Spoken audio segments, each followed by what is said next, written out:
Programmer কিংবা developer প্রত্যেকের একটা নির্দিষ্ট কোড এডিটর প্রয়োজন হয় তাদের কাজের ক্ষেত্রে।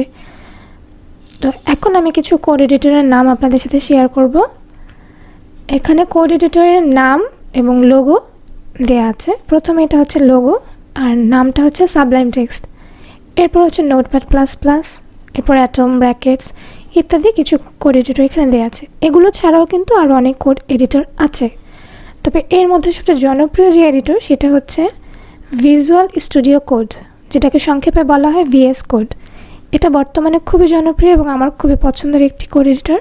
তো আজকে আমি এই কোড এডিটরটা কীভাবে ডাউনলোড করতে হয়, ইনস্টল করতে হয় এবং সেট আপ করতে হয় সেই পুরো প্রসেসটা দেখিয়ে দেব।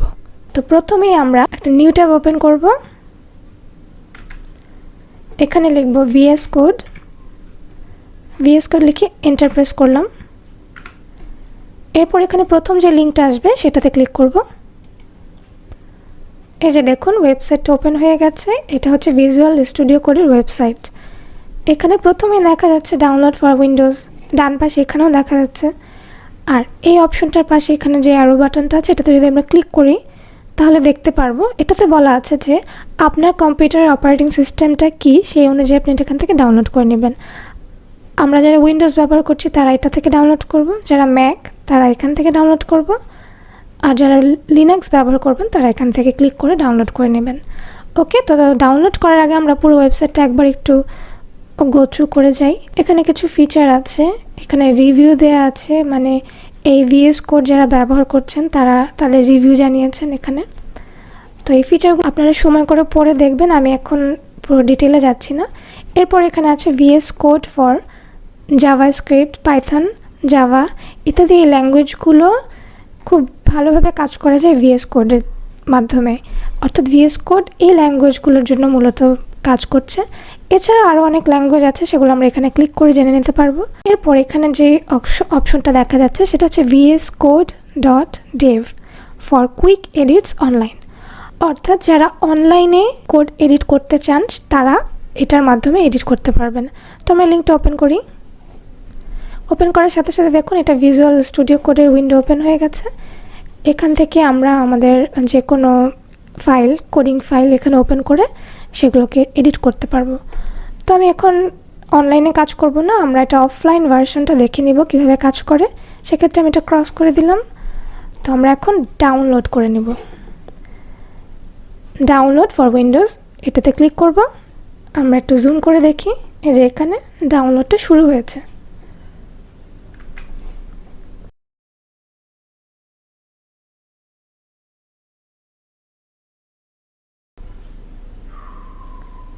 আচ্ছা, ডাউনলোড হয়ে গেছে। এখন আমরা শো ইন ফোল্ডার এই অপশনটাতে যাব। এখানে আমাদের ডাউনলোডেড ফাইলটা আছে, এটাতে আমরা ডাবল ক্লিক করব। এরপর আই অ্যাকসেপ্ট দ্য অ্যাগ্রিমেন্ট এটাতে ক্লিক করব। এরপর নেক্সট, এরপর নেক্সট, এরপর next. Create a desktop icon এই অপশনটাতে আমরা চেক করে দিই। এরপর নেক্সটে ক্লিক করি। এরপর ইনস্টল, এরপর ফিনিশ এটাতে ক্লিক করার সাথে সাথে দেখুন ভিএস কোড ওপেন হয়ে গেছে, আমাদেরকে ওয়েলকাম জানিয়েছে। ওকে, এরপর এখন যেটা করব, আমাদের এখানে কিছু সেটিংসের কাজ আছে। আমরা আমাদের কাজের সুবিধার জন্য কিছু সেটিংস নিজেদের মতো করে নিব। সেই অপশনটা ভিএস কোড আমাদেরকে দিয়েছে। প্রথমে ওয়েলকাম এটা আমি ক্লোজ করে দিচ্ছি। এরপর আমি যেটা করব সেটা হচ্ছে এক্সটেনশন এই অপশনটাতে আসব। এক্সটেনশনে আসার পর আমি এখানে লিখব, আমরা একটা থিম চেঞ্জ করতে চাই। আমরা চাচ্ছি যে এখানে যে ইন্টারফেসটা আছে সেটা একটু অন্যরকম থিম আসুক। তো সেক্ষেত্রে আমরা লিখব ওয়ান মনোকাই থিম। এটা লেখার পর এই যে এই অপশনটাতে ক্লিক করব। ক্লিক করার পরে দেখুন এখানে দেখাচ্ছে এই থিমটা আসছে। তো আমরা এটাতে ইনস্টলে ক্লিক করব। ইনস্টল করার সাথে সাথে দেখুন এটা কিন্তু একটা অন্যরকম একটা কালার হয়ে গেছে, তাই না? এবং ইন্টারফেসটা এরকম হবে আমরা যখন এটাতে কাজ করবো। এটা এখানে একটা ডেমো শো করছে। তো আমরা ওয়ান মনোকাই থিম এটাতে সিলেক্ট করে দিই। কারেন্ট এটাতে যদি আপনারা প্রেস করেন তাহলে কিন্তু আগে যে থিমটা ছিল সেটা আসবে। তো আমরা ওয়ান মনোকাই থিমে রাখলাম। এরপর আবার এখানে আসব, এই এক্সটেনশনের এখানে এটা লিখে সার্চ দেব, এটাতে ক্লিক করব, ইনস্টল করব। হ্যাঁ, এটা ইনস্টল হয়ে গেল। এরপর আবার যাব এখানে, এখানে লিখব ইমেজ প্রিভিউ। এরপর এই অপশনটা এটাতে ইনস্টল করব। ওকে, এরপর আবার আসব, সেটা হচ্ছে কালার হাইলাইট। এটাতে এন্টার প্রেস করলাম, তারপর এটাতে ক্লিক করব, ইনস্টল করব। আচ্ছা, এরপর আবার এখানে আসব, লিখব অটো রিনেম ট্যাগ। হ্যাঁ, এরপর আবার এটা ক্লিক করে এখানে ইনস্টল করব। জাস্ট আমরা আমাদের এই সেটিংসটা এই এক্সটেনশন থেকে এগুলো সিলেক্ট করে নিয়ে জাস্ট ইনস্টল করে যাব, ঠিক আছে? তো আমাদের এক্সটেনশনের কাজ আপাতত শেষ। এরপর আমরা এটা ক্লোজ করে দিতে পারি। এখন আমরা যেটা খুঁজবো সেটা হচ্ছে এখানে দেখুন, একদম বটমে এখানে একটা আইকন আছে, এটাতে ক্লিক করার পরে সেটিংস একটা অপশন আসবে, সেটাতে ক্লিক করব। সেটিংসে আসার পর এখানে একটা সার্চ বার আসছে, এখানে আমরা লিখব ডিফল্ট ফরম্যাটার। এটা ক্লিক করার পর এখানে দেখবেন নান দেয়া আছে, তো আমরা এটা নান না, আমরা এখানে দিব প্রিটিয়ার। আমরা যেটা আসলে এক্সটেনশন থেকে নিলাম সেটা আমরা এখানে সিলেক্ট করে দেব, ঠিক আছে? আচ্ছা, এরপর লিখব ফরম্যাট অটো সেভ, ফরম্যাট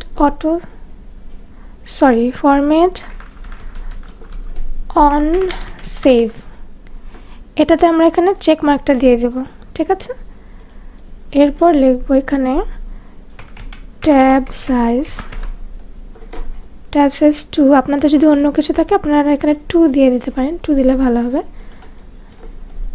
আচ্ছা, এরপর ওয়ার্ড র্যাপ, এটা অফ থাকবে, তো আমরা এখানে অন দিয়ে দিব। এরপর হচ্ছে ফাইল আইকন থিম। আচ্ছা, এটা যেটা আছে সেটাই থাকুক, ওকে? তো এ পর্যন্তই, এই হচ্ছে আমাদের সেটিংস বা এটুকুই আমরা করতে চাচ্ছিলাম। আচ্ছা, আরেকটা জিনিস, সেটা এক্সটেনশন থেকে। আচ্ছা, আমি সেটিংসটা ক্লোজ করে দিচ্ছি। এরপর আবার এক্সটেনশনে আসলাম। এক্সটেনশনের এখানে আমি একটা জিনিস দিব, সেটা হচ্ছে লাইভ সার্ভার। এই অপশনটা লেখার পরে এটাতে যাব, এটা এখান থেকে আমরা ইনস্টল করে নেব, ওকে? ইনস্টল করার পরে এই কাজগুলো যেটা হবে কি, আমরা এখন তো কোডিং করছি না, কিন্তু আমরা সেট আপ করে রাখলাম। আমরা যখন ইন ফিউচার কোড করব তখন এই অপশনগুলো আমাদেরকে খুব হেল্প করবে, বিশেষ করে লাইভ সার্ভার। যেমন আমরা যখন কোনো কিছু ফাইলটা সেভ করব, তাহলে সেক্ষেত্রে হবে কি অটোমেটিক আমরা ব্রাউজারে গেলেই ওই জিনিসটা আমরা চেঞ্জটা দেখতে পারবো, আমাদেরকে বারবার রিলোড করতে হবে না। যেমন এখানে দেখুন, ওরা কিন্তু ডেমো আকারে দেখাচ্ছে যে ফাইলে কাজ করছেন, আর এখান থেকে অটোমেটিক সেটা চেঞ্জ হয়ে যাচ্ছে, আর রিলোড করা লাগছে না, ওকে? তো এখন আমি যে জিনিসটা দেখাবো সেটা হচ্ছে, আমি এখন দেখাবো কিভাবে আমরা এখান থেকে একটা ফাইল ওপেন করে বা ফোল্ডার ওপেন করে কাজ করতে পারি। তো প্রথমে আমি এখানে দেখাবো, এখানে যাব এক্সপ্লোরার, ওকে, ফাইলে যাব, ফাইলে গিয়ে ওপেন ফোল্ডারে গিয়ে আমি ডেস্কটপ থেকে একটা ফোল্ডার নিয়ে আসি। এই ফোল্ডারটা, এটাতে ক্লিক করার সাথে সাথে দেখুন আমার এই ফোল্ডারটা এখানে চলে এসছে। তো এখানে কি আছে, ইন্ডেক্সটা আমি ওপেন করলাম, ক্লিক করার সাথে সাথে ওপেন হয়ে গেল। এরপর আমি চাইলে স্ক্রিপ্ট জেএস বা স্টাইল সিএসএস এগুলো ওপেন করতে পারি। তো আমি যদি সবগুলো একসাথে ওপেন করতে চাই, সেক্ষেত্রে আমার এটাকে কি করতে হবে, একটা একটা করে ড্র্যাগ অ্যান্ড ড্রপ করে দিলেই ওপেন হয়ে যাবে, ওকে? ঠিক আছে? তো এরপর চাইলে আমরা স্প্লিট ভিউ করে নিতে পারি। যেমন আমি চাইছি যে ইন্ডেক্সটা এখানে থাকুক আর স্টাইল সিএসএসটাকে রাইটে রেখে কাজ করব, সেক্ষেত্রে আমি এটার উপর রাইট বাটন ক্লিক করে স্প্লিট রাইটে নিয়ে গেলেই দেখুন এটা স্প্লিট হয়ে গেল এভাবে, ঠিক আছে? আর এরপর আমরা এটাকে হাইড করে দিই এই অপশনটাকে, ওকে? এখন আমাদের স্ক্রিন জুড়ে শুধু আমাদের নিজেদের ফাইলগুলো, আমাদের কোডগুলো এখানে শো করছে। তো আজকে এ পর্যন্তই, নতুন কোনো ভিডিও নিয়ে আবার চলে আসবো। সে পর্যন্ত সবাই ভালো থাকুন।